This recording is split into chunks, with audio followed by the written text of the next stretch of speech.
Zini, man kaut kur prātā aizmugurē jau ir gaidāmās Izraēlas vēlēšanas. Un, kad es dzirdēju, kā tu saki, es esmu rabīns, nevis cilvēks no iekšējā loka, es pēc sevis pasmējos. Jo neviens rabīns Izraēlā īpaši tagad neteiktu, es esmu rabīns, nevis iekšējais cilvēks. Šobrīd, tuvojoties vēlēšanām, ja esi rabīns, tad tu noteikti esi cilvēks no iekšējā loka. Tomēr es vēlējos pajautāt, pārējot pie tuvajiem austrumiem. Tu esi vadījis Amerikas ebreju delegācijas. Aškenāzi, Sefardu, īpaši Sīrijas ebrejus, atpakaļ uz Sīriju pēdējā gada laikā vai apmēram tā.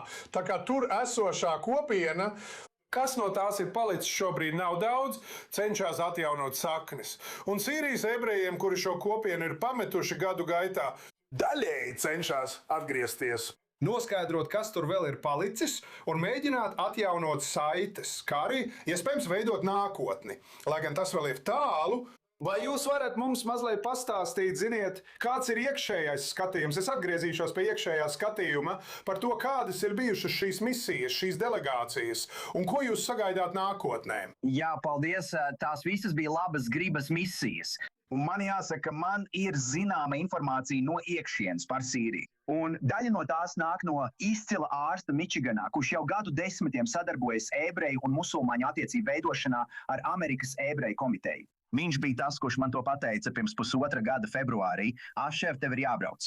Es esmu Aškenāza ebrejs, es neesmu sīrietis.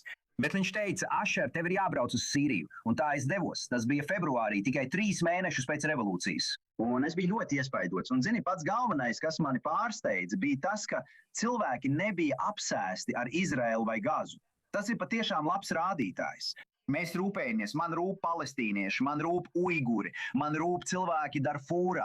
Ir tik daudz cilvēku, par kuriem man rūp, bet ir laiks runāt par dažādām lietām. Un viņi bija noraizējušies par Sīriju. Viņi tikai sāka atjaunot Sīriju. Un cilvēki uzzināja, ka es esmu ebrejs. Viņi bija ļoti sirsnīgi. Es atgriezos vēl 2 reizes. Es vadīju dažas misijas kopā ar izcilo Joe Judge, kurš pats ir sīrietis un vada Syrian Mosaic Foundation. Un mums bija lieliski brīži ar cilvēkiem no valdības aprindām, varbūt galvenokārt ar ārlietu ministriju, bet arī ar sociālo un darba lietu ministru un ekonomikas ministru. Mēs tikāmies ar Damaskas Nacionālā muzeja direktoru, kurā atrodas iespaidīgās Dūra Eiropas freskas.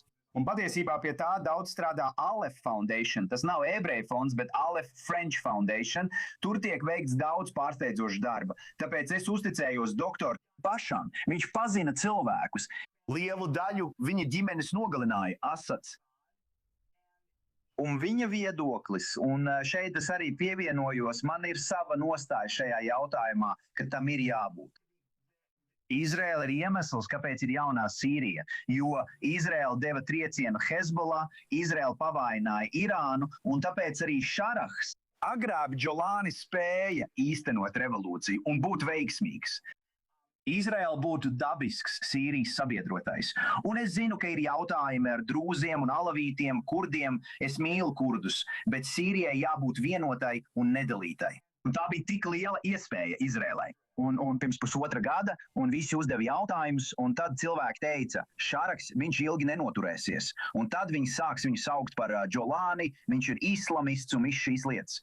Tā bija lieliski iespēja Izraēlai. Sīrija vērsās pie viņiem, sacīja, mēs vēlamies mieru ar visiem mūsu kaimiņiem. Protams, ir jāapspriež Golānas jautājums. Un, protams, es neaicinātu izvest visus tankus no Golānas. Miers, nē.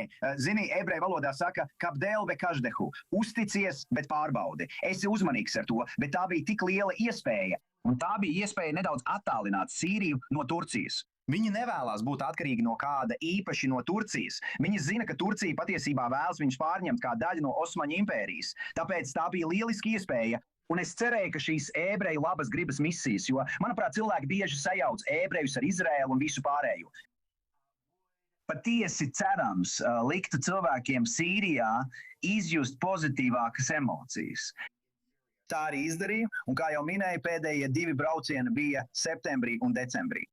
Maiks, es ļoti vēlētos, lai tu dotos uz Sīriju. Man tas ļoti patīk. Un tā, bet pēdējos 2 braucienos es visur Damaskā nēsāju savu kipu. Un, zini, daži cilvēki jautāja par mums un vēlējās ar mums nofotografēties. Zini, es esmu Skaties, es nezinu, es neesmu cilvēks no aizsardzības aprindām un tam līdzīgi, bet mani sīriešu draugi un arābu draugi teica, ka tā bija liela iespēja Izrēlai, jo Sīrija zināja, ka tieši Izrēla uzbruka Hezbollah un Irānai, un sīrieši ienīst Hezbollah, un viņiem nepatīk Irāna. Nu, tas jau viss, kas mums vajadzīgs. Druzi, mums pie tā ir jāstrādā pie šī jautājuma. Druzi pret beduīniem, un viens cīnās ar otru. Tuvie austrumi ir grūta vieta, un man žēl kurdu. Zini, es arī apmeklēju Kurdistānu kopā ar saviem kaldiešu draugiem no Mičiganas. Mēs devāmies uz Kurdistānu, es apmeklēju Alkošu, kur atrodas pravieša Nahuma kaps. Tātad, zini, es esmu par Kurdistānu, esmu publiski paudzes atbalstu. Es atbalstu Kurdistānu Irākā. Un ļausim Sīrijai būt pilnvērtīgai. Un ceru, ka Izrēla var kļūt gudrāka un patiešām atzīt, ka Sīrija joprojām var būt lielisks sabiedrotais.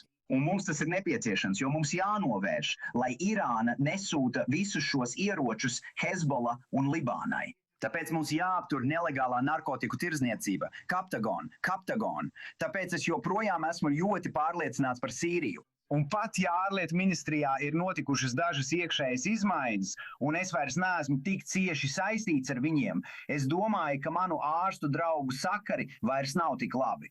Man joprojām ir iespēja, es varētu atgriezties Sīrijā vēlreiz. Un es esmu iemīlējies Sīrijas cilvēkos.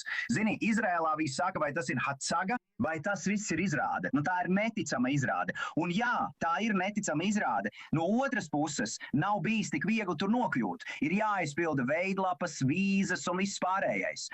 Tāpēc es domāju, ka tas nav tikai izrāde, un es domāju, ka ir ieguldīts pietiekami daudz darba. Šaraks pusotra gada laikā ir pierādījis, ka tā nav Irāna, tas nav Homeini. Zini, kad Homeini uzreiz nāca pie varas, tā kļuva par Islāma republiku. Un tu redzēji pierādījumus, kur tas viss virzās. Tas ir pavisam citādi. Nu, mēs teiksim, nākamgad Jeruzalemē. Mēs arī teiksim, nākamgad Damaskā. Un cerams, ka mēs to varēsim īstenot kādās 20 sekundēs vai tam līdzīgi. Vai ebrejiem Sīrijā ir kaut kas, pie kā atgriezties? Jā, tur ir neticamas lietas, tur ir sinagogas, tur ir kapsēta šajās divās vietās. Es nezinu, vai ebrejiem ir jāpārceļās uz turien dzīvot, tā ir viņa izvēle, lai gan tā ir diezgan skaista pilsēta. Zini, Damaska kaut kādā ziņā izskatās tāpat kā Izraēla pirms 60 gadiem. Bet ir lieliski atgriezties un satikt Sīrijas cilvēkus, un viņi ebrejus uzņems atpakaļ.